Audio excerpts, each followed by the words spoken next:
আসসালামু আলাইকুম। আবারও চলে আসলাম নতুন আর একটি ক্লাস নিয়ে। চলেন দেখব আজকে ইরেজার টুল নিয়ে। আমার পেজে যদি নতুন হয়ে থাকেন অবশ্যই লাইক, ফলো এবং কমেন্ট করবেন, এবং আমার ইউটিউব চ্যানেলে নতুন হয়ে থাকলে অবশ্যই আমার সাবস্ক্রাইব করে পাশেই থাকবেন। চলেন দেখি ইরেজার টুল কিভাবে কাজ করে।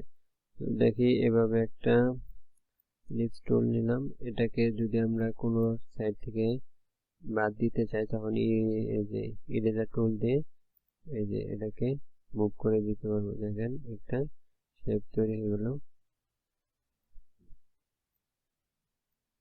বিভিন্ন শেপে রূপান্তরিত করতে পারবেন কিছুকে। তারপরে হলো সিজার টুল। সিজার টুল দিয়ে যদি কোনো পয়েন্ট নেই, সেট করলাম পয়েন্ট। এখন যদি আমি এটাকে যে মাঝখান থেকে বাদ দিতে চাই তাহলে যে সিজার টুল নিয়ে যদি ক্লিক দেখেন এই যে এটা অটো এটা রিমুভ হয়ে গেছে। যদি অ্যাড করতে চাই এখন যদি এটা তো এখানে এই যে সিজার টুল দিয়ে যদি এখানে ক্লিক করি দেখেন এটা আলাদা হয়ে গেছে। যে কোনো শেপকে আমি যদি আলাদা করতে চাই, এই পয়েন্টকে যদি আলাদা করতে চাই, এই নিউ টুল দিয়ে যদি এই পয়েন্টে ক্লিক করি তাহলে দেখেন এটা আলাদা হয়ে গেছে। এভাবে যে সিজার টুল দিয়ে আর এই যে টাইপ টুল দিয়ে কিভাবে কাজ করে চলেন দেখি। এটার কাজও প্রায় সেম।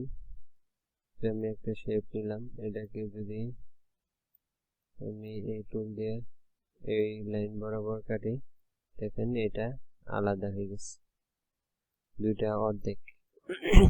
এটা একটা শেপ, এটা একটা শেপে পরিণত হয়েছে। আবার যদি আমি এটাকে অর্ধেক করতে চাই এভাবে নিয়ে আসলেই দেখেন দুইটা শেপকে আলাদা করে দিতে পারলাম।